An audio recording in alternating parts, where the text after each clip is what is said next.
장사 몇 개나 해보셨어요? 곰곰이 세어보니까 일단 20개는 넘었더라고요. 20개 가게에는 지금 다 어디 있나요? 뭐 물레동, 뭐 신도림, 뭐 여의도 뭐 이쪽에 있는데 없어진 게 더 많습니다. 몇 개나 살아나오셨나요? 지금은 이제 한 7개 정도. 이때까지 장사하셨던 연수가 얼마나 되신 거예요? 저는 이제 횟수로는 이제 19년 차, 지금 나이가 어떻게 되시는데요? 이제 46입니다. 그럼 거의 장사만 하신 거네요? 그 지금 하고 계시는 브랜드가 네. 고등어 브랜드잖아요. 이 화덕이 차별점이라고 제가 어디서 본 것 같은데 화덕이 차별점인가요? 화덕은 차별점은 아니죠. 누구나 할 수 있으니까. 뭐 돈만 주면 누구나 이제 설치를 다 해주는 거니까. 그럼 뭐가 중요하다고 생각하세요?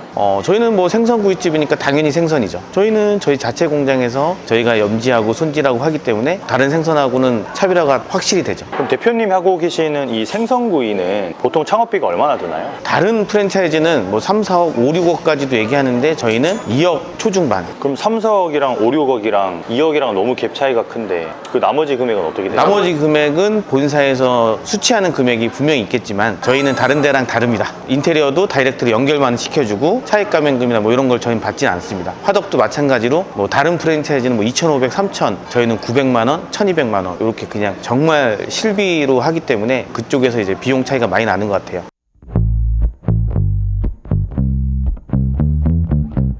곰프로입니다. 여러분들 프랜차이즈라고 하면 어떤 생각이 드시나요? 제가 만난 프랜차이즈 대표님 중에 좀 더 솔직하고 그리고 본인이 가지고 있는 걸 모든 걸 오픈하시는 분이 한 분 계신데요. 이분이 말하는 프랜차이즈의 함정은 다소 좀 달랐습니다. 인사이트가 있으셨고요. 본인이 하고 있는 사업도 프랜차이즈인데 이런 이야기를 할 수 있다는 것 자체가 어떻게 보면 좀 생소한 느낌인데 오늘 제가 온 곳이 여의도에 있는 한 지하 상가입니다. 여기에 매장을 새로 오픈하셔서 여러 가지 질문도 할 겸 방문을 했는데 거의 20년 동안 수십 가지의 장사를 말아먹고 내린 결론 그리고 그 안에 숨어있는 프랜차이즈들에 대한 함정 이 얘기를 오늘 이 대표님한테 한번 들어볼 겁니다. 너무 솔직하시고 순수하셔서 조금 걱정이 되긴 하는데 그게 또 콘텐츠의 맛이니까 같이 한번 가서 들어보시죠.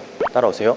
대표님도 가맹점주로서 프랜차이즈 운영해보셨다고 하셨잖아요. 어떤 단점들이 있었어요? 사실 본사하고 소통이 안 되는 것들이 많더라고요. 프랜차이즈를 몇 개나 하신 거예요, 그러면? 프랜차이즈만 한 7, 8개? 족발집, 그다음에 중국집, 쌀국수집, 뭐 떡볶이도 당연히 했고 뭐 쭈꾸미, 샤브샤브 뭐 이렇게 해갖고 치킨집도 한 3개 브랜드 해봤고요. 그러면 그 많은 브랜드들 중에서 가장 괜찮았던 프랜차이즈 브랜드 업종은 뭐예요? 치킨집 초창기에 했던 노랑통닭. 아, 노랑통닭 초기 점주님이셨구나. 제가 한 40호점 정도 때 이제 했었는데 그때 이제 노랑통닭도 같이 성장하던 시기라서 바이저나 사실 이런 직원들 파이팅이 되게 넘치더라고요. 그런 많은 경험을 가지고 계시다 보면 지금 눈에 보이는 저 브랜드는 하면 큰일 나겠다 싶은 브랜드가 좀 있으세요?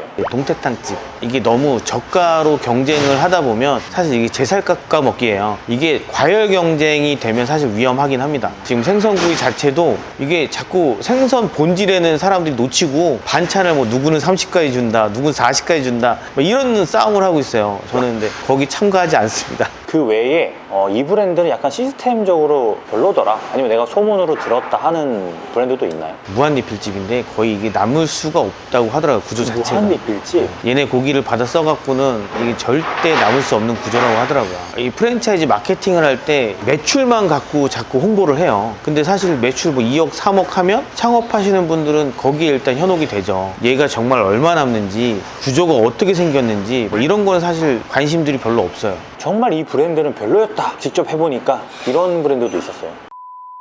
사실 를 강매하는 것 자체가 조금 별로였어요. 자기네가 뭐 밭을 계약해서 이렇게 했다고 하는데 제가 저기 가락동 시장에서 산 거랑 재배인이 똑같더라고요. 필수품으로 지정하기도 애매하네요. 이게 자기네가 뭐 아무것도 가공을 한다거나 뭘 한 게 없는데 거기다 마진을 태운다는 것 자체가 저는 이게 잘못됐다고 생각하거든요. 그 화강고는 필수 품목이 어떤 거예요? 일단 생선류는 일단 다 필수 품목이고요. 생선류 중에서도 저희가 가공을 한다거나 하지 않는 품목들이 있어요. 보리굴비 국물이라든지 굴비가 됐든지 저희 공장에서 가공하지 않는 것들은 그 현지 업체랑 그냥 다이렉트로 연결을 해드려요. 점주님들이 여기서 사시면 저희랑 똑같은 상품 쓰실 수 있는데 굳이 저희가 거기서 마진을 챙길 필요는 없어서 저희는 그런 식으로 다 연결해드리고요. 저희 필수품목은 생선하고 거의 소스류들밖에 없어요. 전국에 지금 프랜차이즈를 하시기 위해서 준비하고 계신 분들이 정말 많거든요. 어떤 브랜드가 좀 괜찮은 브랜드라고 좀 판단할 수 있는 기준들이 있을까요? 대표님은 프랜차이즈 브랜드를 많이 해보셨고 운영도 하고 계시잖아요.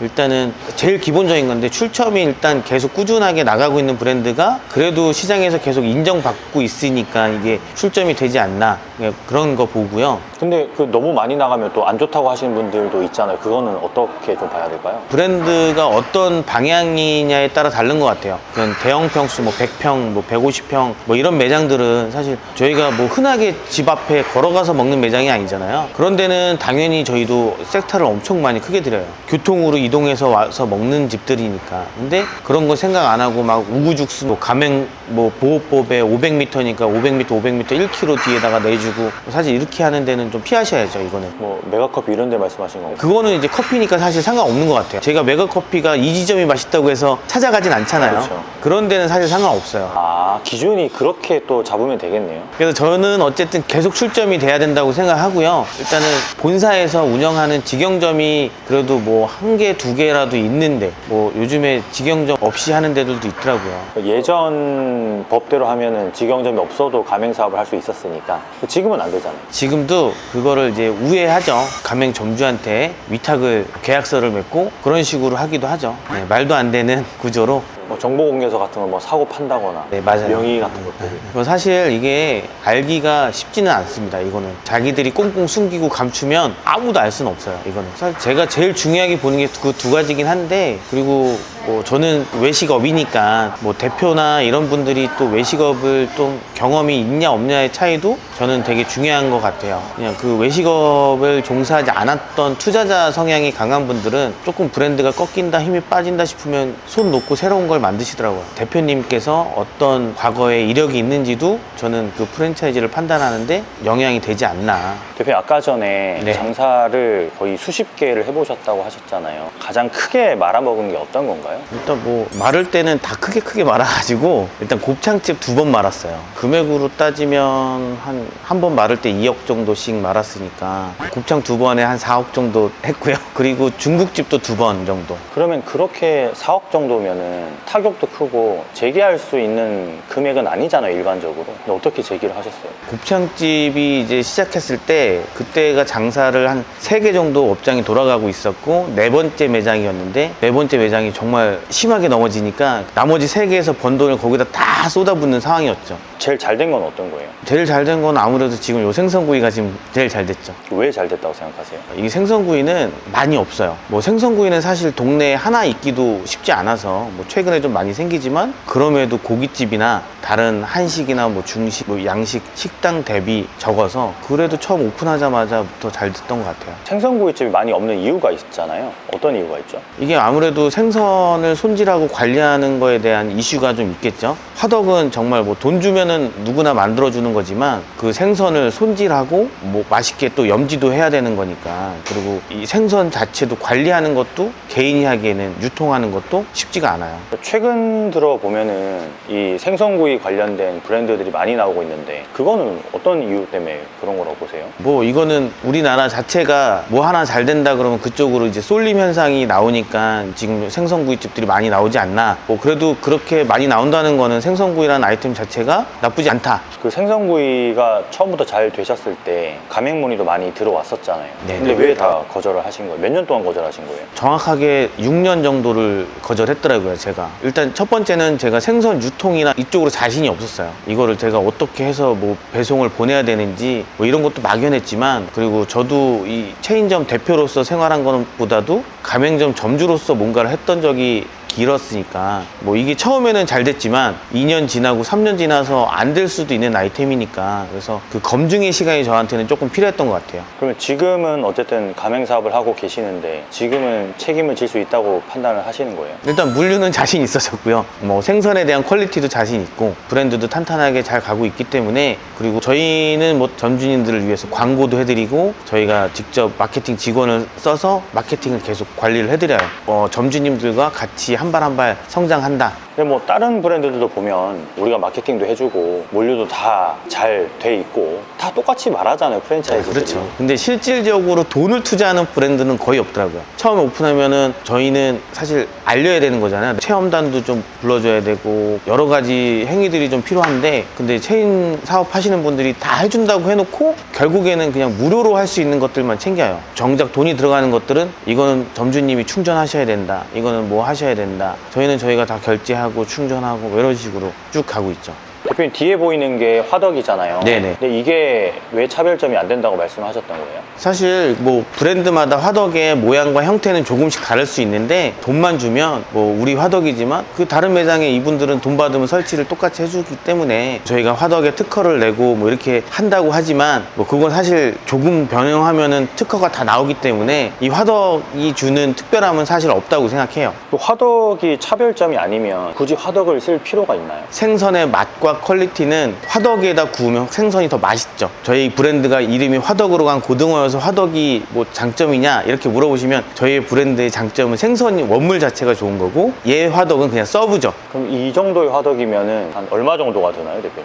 저희는 요게 이제 1200만 원짜리입니다. 더 저렴한 것도 있나요? 요거보다 이제 좀 작은 거는 900만 원. 이 화덕이 그러면 가스를 이용하는 거죠? 네네. 몇 마리까지 동시에 구울 수 있어요? 요거 같은 경우에는 고등어 기준 24마리까지 동시에 구울 수 있고요. 고등어 기준으로 저희 매장 기준으로는 한 3분 정도. 그럼 대표님은 아까 생선에서 차별점이 있다고 말씀하셨는데 생선에서 어떤 차별점이 있는 거예요? 저희 생선은 일단 냉장으로만 유통을 하고 있어요. 그래서 저희는 주문을 하면 내일 아침부터 손질을 해요. 새벽부터. 손질 다 해갖고 염지하고 그거를 숙성고에 넣어갖고 숙성을 또 해요. 그 숙성한 거를 그 다음날 아침에 매장으로 들어갑니다. 보통 고등어는 냉동 고등어 쓰는 거 아닌가요? 일반적인 매장에서 쓰는 생선들은 얼었던 거를 손질할 때 한번 해동하지만 그거를 재냉동하죠. 두 번 냉동한 걸 쓰는 건데 수분이 날아가니까 더 푸석푸석해지고 맛이 없거든요. 근데 저희는 다른 데보다 훨씬 부드럽고 겉은 바삭하고 그렇게 드실 수 있습니다. 그럼 생선은 어느 나라 거예요? 뭐 고등어 같은 경우에는 노르웨이 거 사용하고 있고요. 참치는 이제 국내산, 이면수는 러시아, 미국산인데 갈치는 제주 갈치도 쓰고 있고요. 수급이 안 될 때는 수입도 쓰기도 하고요. 염지를 직접 하신다고 말씀하셨는데 그 염지는 보통 어디서 하는 거예요? 저희 이제 공장이 시흥 쪽에 있어요. 그 시흥 공장에서 매일매일 거의 염지해서 매장으로 보내고 있습니다.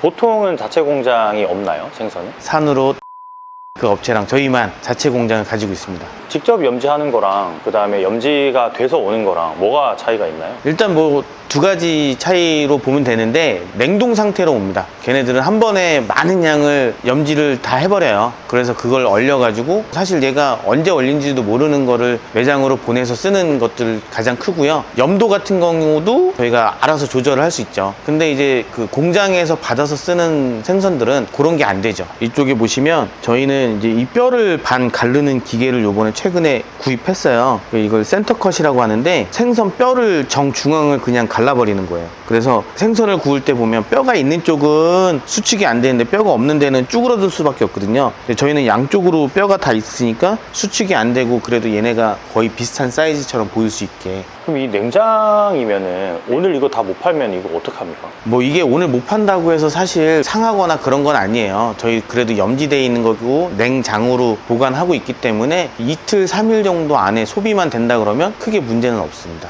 대표님 여기 여의도 지점은 직영 매장인가요? 직영은 아니고 여기는 제 개인적으로 투자해서 이제 저도 가맹 점주로 참여했습니다. 아, 대표님 돈으로 네. 개인 사비로 차린 매장이네요? 네, 맞아요. 아, 여긴 한 어느 정도 드셨나요? 오픈한 지는 이제 3주 정도 됐고요. 투자비는 3억 조금 더 들었습니다. 보증금이 그래도 한 7천 하니까 실투자 비용은 한 2억 3천 정도 이제 들어간 것 같아요. 직영 매장을 굳이 이렇게 안 하셔도 되잖아요. 가맹점이 어느 정도 있으시니까. 왜 또 직영 매장 하신 거예요?